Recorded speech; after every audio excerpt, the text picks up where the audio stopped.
సూర్యాపేట జిల్లా కోదాడ పట్టణంలోని వాసవి క్లబ్లు రీజియన్ 8 మరియు 9 ఆధ్వర్యంలో కాశ్మీర్లో జరిగిన ఉగ్రదాడుల్లో మరణించిన వారికి నివాళులు అనంతరం రంగా థియేటర్ నుండి స్థానిక గాంధీ సెంటర్ వరకు కొవ్వొత్తుల ర్యాలీ చేశారు. ఈ కార్యక్రమంలో వాసవి క్లబ్ అధ్యక్షులు సేకు శ్రీనివాసరావు, ఆర్సీ బెలిదే భరత్ కుమార్, పైడిమర్రి సతీష్, ఐపీసీలు చెల్లా విజయశేఖర్, పబ్బా గీత, లోకేష్, డీపీసీ ఇమ్మడి సతీష్ బాబు, డీపీఓ బండారు శ్రీనివాసరావు, గుండా ప్రవీణ్, జిల్లా జనార్దన్ రావు, పత్తి నరేందర్, వేంపటి ప్రసాద్, వంగవీటి నాగరాజు, సైదారావు, యాదా కిరణ్, చిట్టిప్రోలు శ్రీమన్నారాయణ, పలువురు వాసవియన్స్ పాల్గొన్నారు.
ఈరోజు మన భారతదేశం అంతా బాధపడవలసిన విషయం ఒకటి జరిగింది.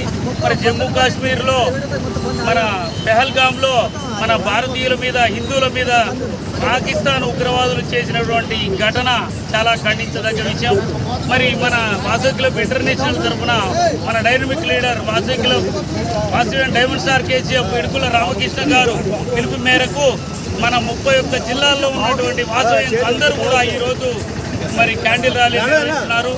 మరి ఈ కార్యక్రమానికి మనం ఇచ్చేసినటువంటి రీజన్ 8, రీజన్ 9 ఆర్సీలు, మరి రీజన్ సెక్రటరీలు, మరి జోన్ చైర్మన్లు, ఐపీసీలు, మరి అందరికి కూడా ప్రత్యేకంగా ధన్యవాదాలు తెలియజేస్తున్నాము.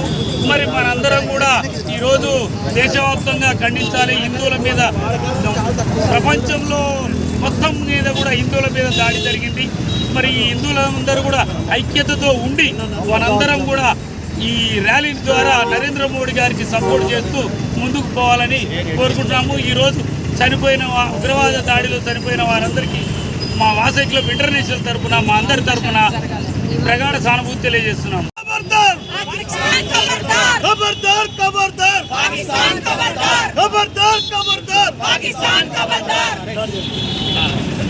జమ్మూ కాశ్మీర్లో జరిగిన ఉగ్రవాద దాడులకి మన హిందువులు ఎంతో మంది బలైపోయారు. ఇట్టి కార్యక్రమాన్ని ఎంతో హర్షిస్తున్నారు అందరూ.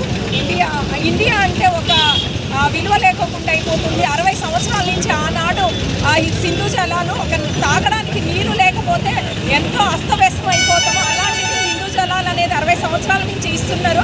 కానీ ప్రధాని నరేంద్ర మోడీ మాత్రానికి ఎంతో స్పందించాడు. ఎందుకంటే అసలు పాకిస్తాన్ అనే వాళ్ళని ఇండియాలో ఉండలేకపోకుండా వాళ్ళ పాస్పోర్ట్ కూడా లాక్కొని వాళ్ళని వెనక్కి పంపించాలని ఇలాంటి వాటిని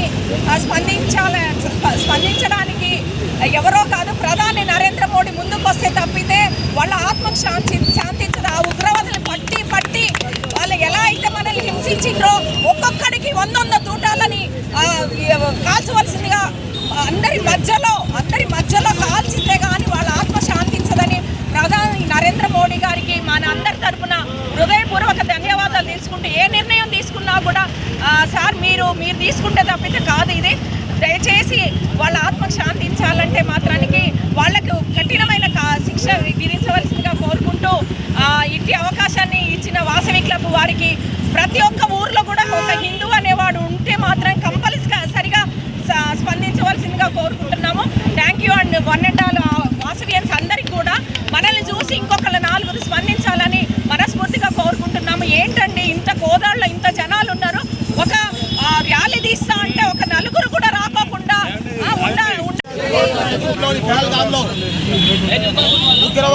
పాకిస్తాన్ ఉగ్రవాదుల దాడిలో అమరులైనటువంటి భారత పర్యాటకులందరికీ కూడా ఈరోజు V104A రీజియన్ 8 రీజియన్ 9 తరపున వారందరికీ కూడా ఘనంగా నివాళులర్పిస్తున్నాం.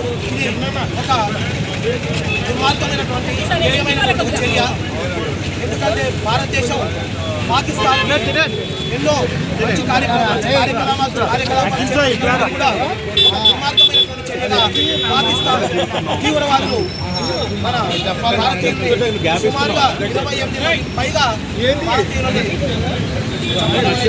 చాలా అన్యాయం అక్రమం. కాబట్టి ఇలాంటి వాటన్నిటిని కూడా మన భారతీయులుగా ప్రజాస్వామ్యవాదులుగా మనందరం కూడా దీన్ని ఖండించాలి. కాబట్టి ఈరోజు V104A రీజియన్ 8 రీజియన్ 9లో ఉన్నటువంటి వాసవి క్లబ్ అధికారులందరూ కూడా ఈ కార్యక్రమంలో పాల్గొని ఈ కార్యక్రమాన్ని దిగ్విజయం చేస్తూ మరొకసారి చనిపోయినటువంటి వారికి వారి కుటుంబానికి ప్రగాఢ సానుభూతి తెలియజేస్తూ వారికి ఘనంగా నివాళులర్పిస్తున్నాం. జై వాసవి.